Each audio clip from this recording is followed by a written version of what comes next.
Госсекретарь США и глава КНР провели переговоры в Пекине. Си Цзиньпин заявил, что Китай и США достигли прогресса по некоторым вопросам. Нынешний визит Блинкена – это первая за 5 лет поездка госсекретаря США в Китай. Как вот вы оцениваете визит Блинкена в Китай и на что нам стоит обратить внимание? В предыдущем эфире мы говорили о том, что Китай и китайские политики – мастера своего дела, мастера реверансов, мастера соблюдения протокола, мастера играть в долгую. Они играют в долгую в данном конкретном случае. Я думал, что все ограничится работой с министром иностранных дел Китая и куратором иностранных дел от Компартии Китая Ван И.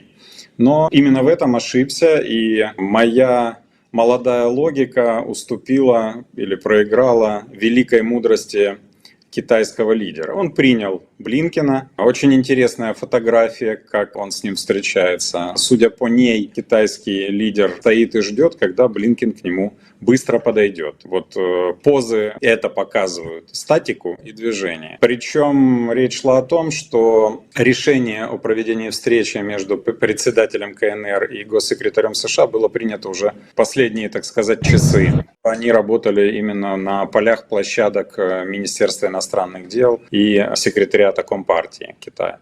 О чем говорит встреча, к чему встреча, зачем встреча, но, несомненно, ее максимально добивались Штаты, потому что у них на дипломатическом фронте очень много проигрышей, а через год выборы условного Байдена, ну, во всяком случае, демократы кого-то опять будут там тягать. Им нужны победы, им нужны какие-то победы, чтобы крутить картинки для своего избирателя. Блинкен признался, что, и в принципе он прав в этом смысле, я думаю, он абсолютно искренен, что за одну поездку не решаются серьезнейшие эти стратегические вопросы и, самое главное, накопившиеся за годы проблемы. Ведь не зря китайцы говорят, что нынешние отношения Соединенных Штатов и Китая по уровню недоверия можно сравнить с началом их начал в 70-е годы. Понятное дело, что Китай не поверил резко американцам, не поверил тем более Блинкену. Блинкена они воспринимают как ястреба войны, как того, кто участвовал в заварушке в сердце Евразии. И относятся, я думаю, ко всему к этому принципиально критически. Буквально накануне все государственные средства массовой информации и спикеры Китая говорили о том, что США должны прекратить вмешиваться во внутренние дела Китая. Об этом же сказал после встречи с Блинкеном министр иностранных дел Китая. Насколько я знаю, встреча с Ван И вообще была жесткой, сухой, малоэмоциональной и достаточно принципиальной. То есть я к тому веду, что Си Цзиньпин сделал такой вот жест, реверанс. Ну, скажем так, буцнул в глазах всего мира мячик на поле американцев. Типа, вот смотрите, мы с вами встретились, пообщались, обсудили. В 100-500 раз сказали о том, что не лезьте в наши дела, не учите нас жить. Мира на всех хватит. От взаимодействия наших стран будет зависеть будущее мира. В общем-то, он во многом прав. Итак, в глазах всего мира Китай сделал подобный жест, как сейчас модно говорить, доброй воли. Дело за американцами, как поведут себя они. Блинкен начал говорить о том, что нужно забыть историю со шпионским аэростатом. Помните, когда они испугались этого воздушного шара китайского и гонялись за ним всем своим стадом? Решали сбивать, не сбивать, сбили в конце концов. Так ничего толком и не доказали, но сбили, и шумихи было.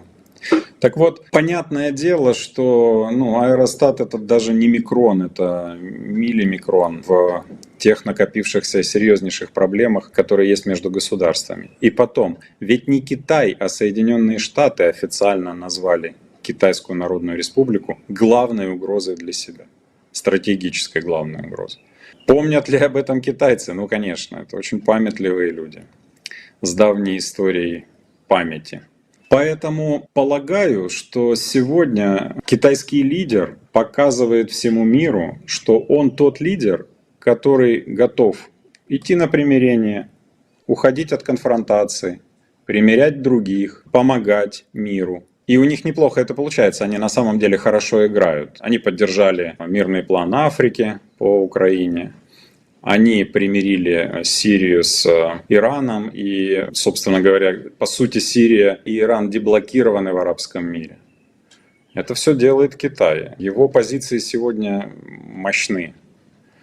Вот, думаю, так выглядит подоплека того, что прием состоялся и что первое лицо приняло второе или там, третье лицо себя.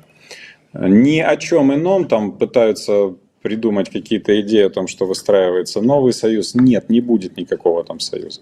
Им не верят. Ну так вот получилось уже. Американцам не верят.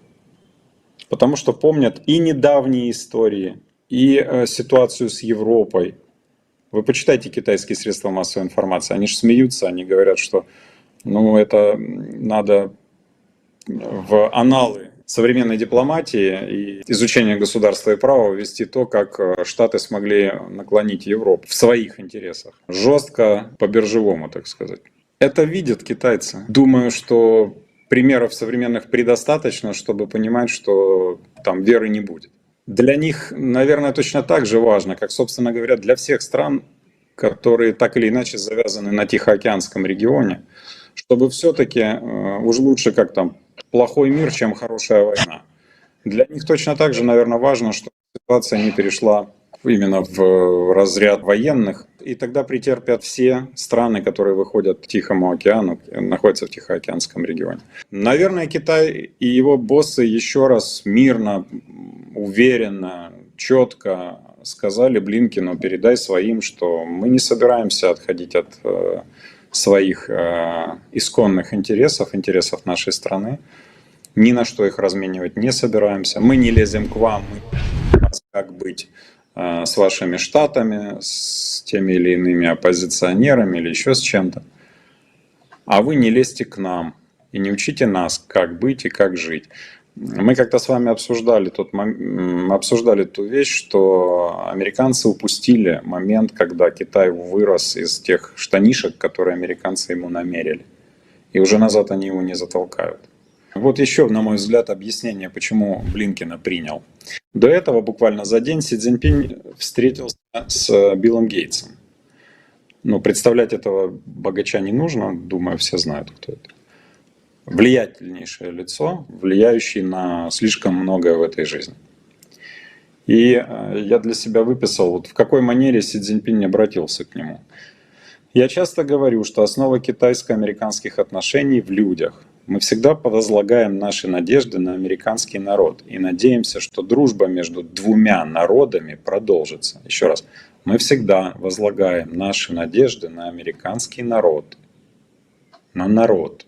Не на Байдена, не на конкретного президента в короткий конкретный период времени. Тем более, что китайцы, я уже как-то говорил, планируют, по-моему, 40-летиями. Даже не пятилетками.